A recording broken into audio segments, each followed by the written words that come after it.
श्री शिवाय नमस्तोभ्यम हर हर महादेव। पूज्य गुरु जी के श्रीमुख से बैतूल में माँ ताप्ती शिव महापुराण कथा चल रही है।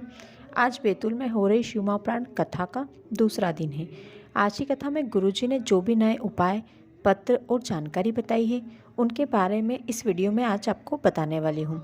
आज की कथा में गुरु जी ने बच्चों की बुद्धि तेज करने और याददाश्त बढ़ाने वाला नया उपाय बताया है। इसके अलावा कार्य में उन्नति और ज़िंदगी में सफलता और अपने प्रमोशन के पाने के लिए गुरुजी ने 3 नए उपाय बताए हैं और इसके अलावा प्रदोष के दिन 7 बेलपत्र वाला एक और नया उपाय बताया है, जो मैं इस वीडियो के आखिरी में आपको बताऊंगी। तो वीडियो को आखिरी तक अवश्य देखें। आज की कथा में गुरुजी ने बताया, कल रात बैतूल में बहुत तेज बारिश हुई और पूरा कथा पंडाल गीला हो चुका था। गुरुजी ने तो कथा के लिए मना कर दिया था। गुरुजी ने आयोजक से कहा, यदि कथा पंडाल पूरा गीला हो चुका है तो अगली बार देखेंगे, भोलेनाथ की जैसी मर्जी। लेकिन सभी बैतूल वासियों ने रात भर काम करके सभी श्रद्धालुओं की देखभाल की और उन्हें दूसरी जगह शिफ्ट किया और पंडाल को कथा के लिए वापस से तैयार किया। बैतूल के लोगों ने अपने घर कथा के श्रद्धालुओं के लिए खोल दिए, अपने घर में उन्हें जगह दी, धर्मशालाएं खोल दी गई, वेयर हाउस खोल दिए गए। गुरुजी ने सभी बैतूल वासियों को हाथ जोड़कर आज की कथा में सबसे पहले नमन किया है।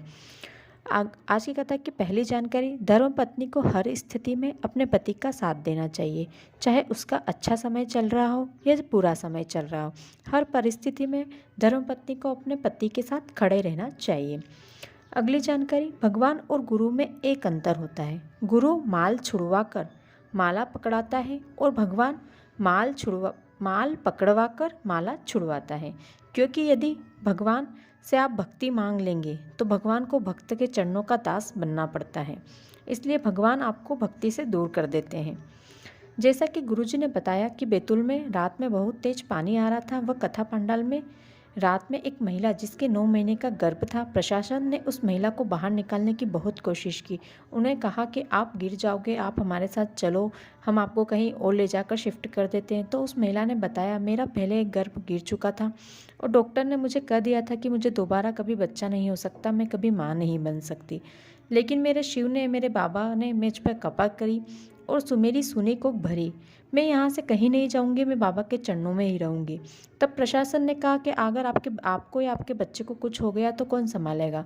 तो उस महिला ने कहा, मेरे बच्चे को और मुझे मेरे बाबा संभालेंगे, हमारी रक्षा हमारे बाबा करेंगे। तब प्रशासन ने महिला के हाथ जोड़े और उन्हें एक वेयर हाउस में ले गए और वहाँ उन्हें आराम करवाया।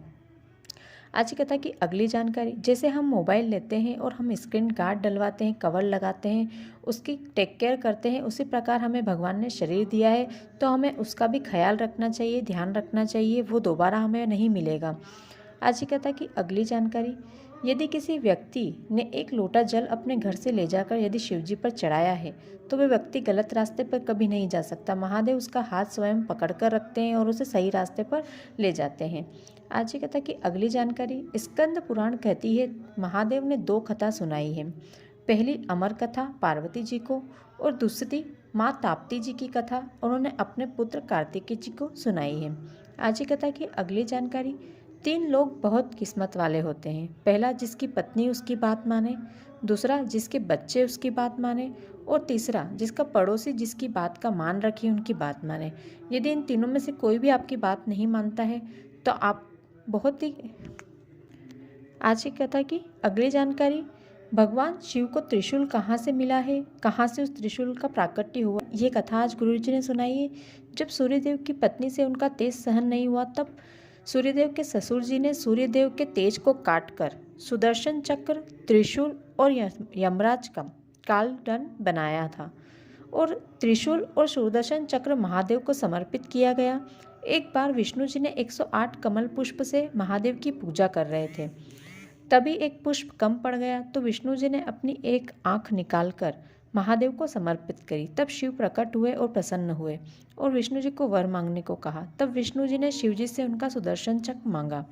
शिव जी ने अपना सुदर्शन चक्र विष्णु जी को दे दिया। तब से महादेव त्रिनेत्रधारी और विष्णु जी सुदर्शन चक्रधारी बने। आज की कथा की अगली जानकारी, गुरुजी ने बताया, चाहे घर में बर्तन वाली आए, कपड़े वाली आए, आप सब काम दूसरों से करवाएं, लेकिन एक धर्मपत्नी को अपने पति और अपने बच्चों के लिए खाना स्वयं बनाना चाहिए और अपने साथ बिठाकर खिलाना चाहिए। और पतियों को भी चाहिए कि यदि उन्हें कोई काम हो तो अपनी पत्नी को आवाज़ लगाए, किसी और से अपना काम ना करवाएं।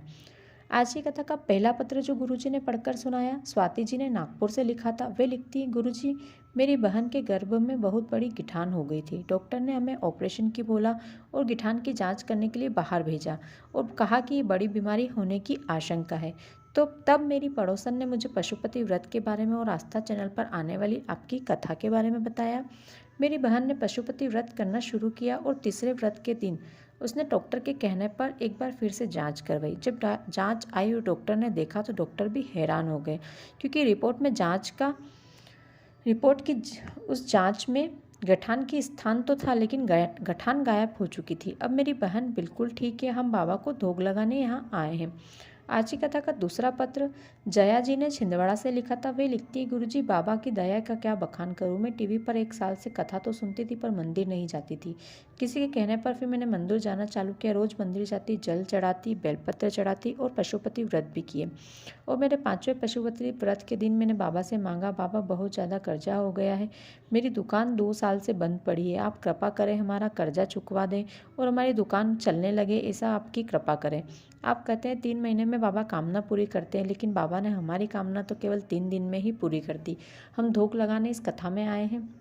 आज की कथा का तीसरा पत्र सोनू जी ने बैतूल से लिखा था। वे लिखती, गुरुजी, मेरी ज़िंदगी का एक बहुत बड़ा काम हुआ है, उसी का धन्यवाद देने में कथा में आई हूँ।